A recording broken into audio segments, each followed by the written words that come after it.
कहते हैं भाग्य बड़ा या कर्म बड़ा। भाग्य ज़्यादा साथ दे तो इंसान अधिक कामयाब हो सकता है, या कर्म करता जाए इंसान तो उसके पीछे भाग्य आ जाए। क्या बड़ा? मैं कहूँगा मेहनत बड़ी। मेहनत इंसान करता जाए, कर्म अलग चीज़ है, मेहनत अलग चीज़ है। अगर इंसान मेहनत करता जाए तो उसके पास में कर्म भी आएगा और उसका भाग्य भी बलवान हो जाएगा। ये बात मैं ऐसे ही नहीं बोल रहा। भाव का ठीक सामने बैठा भावम उसकी चाबी लेकर के बैठा होता है। भाग्य के ठीक सामने बैठा हुआ मेहनत चाबी लेकर के बैठा है। बात यहाँ पे धनु राशि की करेंगे। धनु राशि पे क्या प्रभाव होंगे राहु केतु जब परिवर्तन कर जाएंगे 18 तारीख को। नमस्कार मित्रों, मैं भानु प्रकाश शर्मा, एस्ट्रो भानु शर्मा चैनल में आपका हार्दिक अभिनंदन करता हूँ। बात राहु ग्रह की करें। पहले राहु ग्रह कलयुग का राजा है। राहु ग्रह रॉयल प्लैनेट है, राजा है तो रॉयल तो होना ही है इसको। राहु की आकांक्षाएं बड़ी है। राहु बैरियर को तोड़ करके आगे बढ़ जाता है। राहु बंधता नहीं है, राहु मल्टीप्लेशन करता है, एम्प्लीफाई करता है चीज़ों को। राहु एक तरह की जहाँ बैठेगा वहाँ की हवस है जो कभी शांत नहीं होती। तीसरे भाव में, तीसरा भाव राहु के लिए अच्छा माना गया। हाँ, यहाँ पे धनु राशि वाले जातकों के ढैया की शुरुआत जरूर हो गई, ढैया चल रही है, फिर भी मैं कहूँ राहु अच्छी पोजीशन में है। 1.5 साल के लिए यह आया है यहाँ पे, तो इस ढैया का भी कहीं ना कहीं तोड़ इस राहु के पास में तो होगा ही होगा। बात यहाँ से राहु की ही कर रहे हैं अपन, क्योंकि तीसरा भाव जो है वह सोशल लाइफ का है। और इंसान के अंदर अगर चालबाजियाँ हैं, इंसान के अंदर समझ है, सोचने समझने की क्षमताएं हैं जो राहु में है और तीसरे भाव में है, तो सोशल लाइफ आपकी बहुत अच्छी कर देता है। दिखावा राहु है और दिखावे के भाव में जब बैठेगा तो यह आपका दिखावा कर देगा। आप क्या हैं और क्या दिखा रहे हैं यह राहु कर देगा। ये प्रभाव है राहु के जो आपको देखने को मिलेंगे। तीसरा भाव मेहनत भी है। मैंने कहा भाग्य के भाव के ठीक सामने जो भावम है वहीं पे उसकी चाबी पड़ी है। मीन्स मेहनत के भाव में राहु है जो दिमाग से दौड़ाएगा, दिमाग से मेहनत करवाएगा, स्मार्ट वर्क करवाएगा आपसे। ये प्रभाव है राहु का।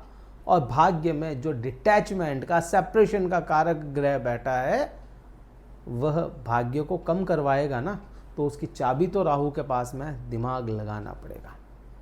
मैंने इसी एक बात में बहुत बड़ी बात बोल दी। अब सोचें और इसको समझें मैंने क्या बोला था। बात और करूं मैं, ना केवल राहु केतु, बृहस्पति का परिवर्तन हुआ अभी कुछ दिन पहले, या 14 तारीख को, जब तक यह वीडियो आएगा 2-3 दिन बीत चुके होंगे आपके बृहस्पति के परिवर्तन के। बृहस्पति ग्रह भी परिवर्तन करके आपके सप्तम भाव में आया है। बृहस्पति ग्रह आपकी राशि का स्वामी, धनु राशि का, जब 7वीं दृष्टि से खुद को देखेगा तो ज्ञान तो इसको देना ही पड़ेगा। पोजीशन तो अच्छी आई है, ढैया है, ढैया के प्रभाव आएंगे नो डाउट। ढैया के प्रभाव आपको देखने को मिलेंगे, जॉब में देखने को मिलेंगे, आपको आपके सुखों में देखने को मिलेंगे। लेकिन उन सभी चीजों को संभालती हुई जो चीजें हैं वो राहु, बृहस्पति और केतु के पास में भी तो है, तो वहां से चीजें संभल जाएगी। ये चीजें आपको करनी है, क्या करनी है वो मैं आगे बताऊंगा, लेकिन हाँ प्रभाव तो यही है। अब एक चीज और मन में आएगी, मैं यहाँ पे कहूँ कि गुरु चांडाल दोष बन रहा है, तो आपके मन में क्या होगा? गुरु चांडाल दोष का मतलब समझें, या तो युति में या परस्पर दृष्टि की जब बात करें तो गुरु चांडाल दोष बन जाता है। ठीक है, दृष्टि में गुरु चांडाल दोष बनता है, या दो ग्रह जो राहु और गुरु एक साथ हो तो गुरु चांडाल दोष बनता है। ठीक है, समझ में आता है। अब दृष्टि देखो, 5वीं 7वीं और 9वीं दृष्टि राहु केतु और गुरु तीनों के पास में है। 1 2 3 4 और ये 5वीं दृष्टि राहु की गुरु पे आई। अब यहीं से गिनोगे तो 7 8 और 9, 9वीं दृष्टि राहु पे गुरु की आई। दृष्टि संबंध तो बन गया, मतलब गुरु चांडाल बन रहा है। हाँ, बन रहा है। अब कोई कहे कि गुरु की शुभ दृष्टि जा रही है राहु पे, तो भाई गुरु की दूषित दृष्टि होती कौन सी है? गुरु खुद शुभ ग्रह है, शुभ ग्रहों की श्रेणी में है, तो गुरु की तो होती ही शुभ दृष्टि है ना, गलत दृष्टि होती कहाँ है गुरु की? तो वो लॉजिक नहीं बैठता यहाँ पे। बात यही बैठती है कि भाई दृष्टि संबंध बन रहे हैं, नवपंचम बन रहे हैं। हाँ, अब अच्छे बुरे प्रभाव क्या देंगे वो अलग बात है, लेकिन संबंध तो बन गया, ये गुरु चांडाल तो बन गया। अब बात करें इसके प्रभाव और क्या होंगे। 5वीं दृष्टि की राहु की बात करें, ये बताना बहुत जरूरी था, समझ में आया था कि 5वीं दृष्टि की बात करें। 5वीं दृष्टि सप्तम भाव पे, और सप्तम भाव जो है आपका क्या माने, इसको पति पत्नी का भाव मानते हैं, इसको पार्टनरशिप का भाव मानते हैं, इसको व्यापार का भाव मानते हैं, और इसी को धार्मिक क्रियाकलाप जो कर रहे हैं, मैं धर्म की बात नहीं कर रहा, मैं धार्मिक क्रियाकलापों की बात कर रहा हूँ। जो यज्ञ हो गया, हवन हो गया, पूजा पाठ हो गए, धार्मिक कुछ भी कार्य जो कर रहे हैं, अनुष्ठान कुछ भी कार्य कर रहे हैं, वो धर्म है। ये 7वां भाव है। अब यहाँ पे गुरु जैसा ग्रह बैठा है, मतलब ज्ञान लगाएगा उसमें। मैं यहाँ पे धर्म की बात, ये धार्मिक क्रियाकलापों की बात कर लूँ, राहु जैसा ग्रह देख रहा है, मतलब लॉजिक ढूंढेगा उसमें कि मैं क्यों पूजा कर रहा हूँ, मैं क्यों हाथ जोड़ रहा हूँ, मैं हवन क्यों कर रहा हूँ। उसको अगर लॉजिक मिल जाए तो ये 7वें भाव को बूस्ट कर देगा, एकदम से अच्छे प्रभाव ले आएगा। मतलब जो क्रियाकलाप, जो धार्मिक कर्म आप कर रहे हो, उसके रिजल्ट मिलना शुरू हो जाएगा। एक चीज़, व्यापार की बात करो, गुरु ग्रह क्या है? गुरु ग्रह वृद्धियों के देवता, वृद्धियों का ग्रह है। आपका राशि स्वामी, लग्न स्वामी भी यही है।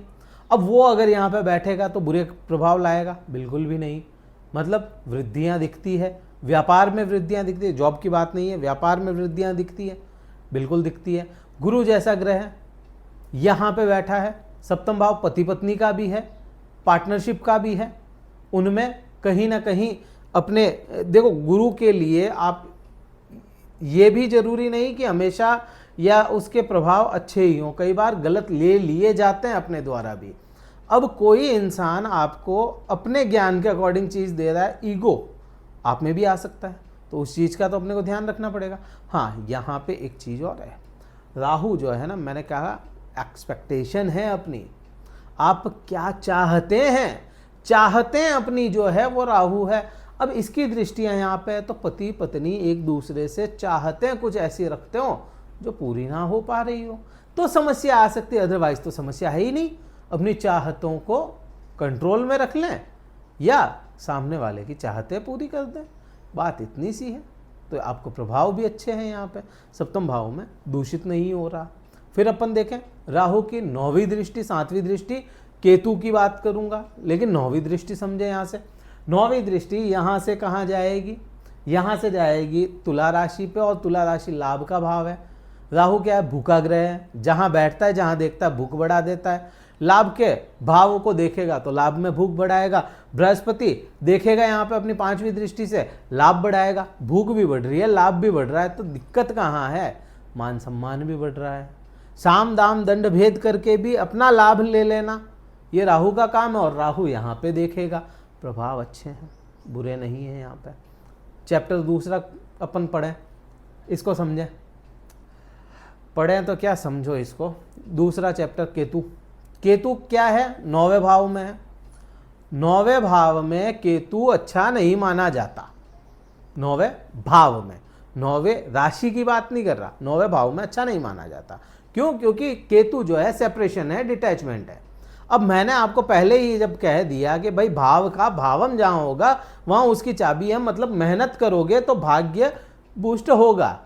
धार्मिक क्रियाकलाप नहीं, लेकिन धर्म, धार्मिक यात्राएं, वो तो नौवा भाव है, वहां पे केतु जैसा ग्रह बैठा है, तो धार्मिक बना देना ये केतु का काम है। हाँ, भाग्य जरूर यहाँ पे थोड़ा सा कम होता नजर आता है। अब आप समझो, कोई इंसान दिन भर धर्म में ही उलझा रहेगा, कोई इंसान दिन भर पूजा पाठ में ही उलझा रहेगा, तो उसका भाग्य उसको ला करके थाली में परोस करके तो देगा नहीं, करनी तो मेहनत पड़ेगी।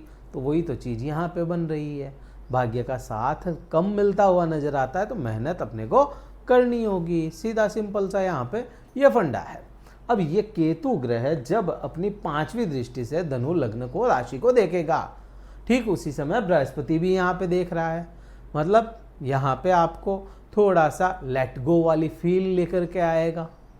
केतु जो है वो आपको है ना, चीज़ें ठीक है, किसी ने कुछ नहीं किया, छोड़ दो, अपन कर लेंगे, इस टाइप की फील्स लाएगा। और वो गलत नहीं है, आध्यात्मिक फील भी लाएगा, लेकिन आप में ज्ञान भी तो गुरु दे रहा है कि भाई ज्ञान के साथ चलो, क्या अच्छा क्या बुरा वो बृहस्पति देता हुआ नजर आएगा। तो बुरे प्रभाव यहाँ पे ये भी अपने को नजर नहीं आते हैं। समस्या कहाँ पे लगती है अपने को? समस्या लगती है इस समय में ज्ञान शिक्षा, आप ज्ञान की नहीं, मैं कहूँ शिक्षा की बात करूँ तो शिक्षा यहाँ पे थोड़ी कमज़ोर नज़र आती है। संतान के प्रति या संतान से आपको थोड़ी सी समस्या या डिटैचमेंट लग सकता है, ये प्रभाव यहाँ पे लगता है अपने को। दूसरा, प्रेम संबंधों में अलगाववाद, ये जरूर यहाँ पे केतु की 9वीं दृष्टि देती हुई नजर आएगी। जॉब चेंज करने के भी योग बनते हैं, तो वो भी चांसेस पूरे हैं। क्या उपाय किया जाए कि आपको ये केतु का ये जो 9वीं दृष्टि है ये बुरे प्रभाव ना दे?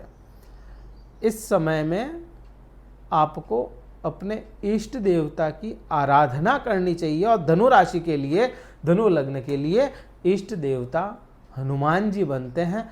मंगल ग्रह के स्वामी, मेष राशि जो 5वां भाव है उसका स्वामी मंगल, और मंगल को रिप्रेजेंट हनुमान जी करते हैं।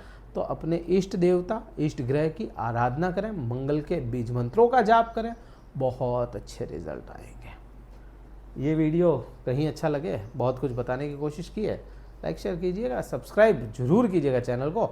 और कुंडली विश्लेषण करवाना चाहते हैं, डिस्क्रिप्शन में कार्यालय नंबर, व्हाट्सएप मैसेज द्वारा संपर्क करके हमसे बात कर सकते हैं। इस वीडियो में इतना ही था। जय हिंद, वंदे मातरम, भारत माता की जय।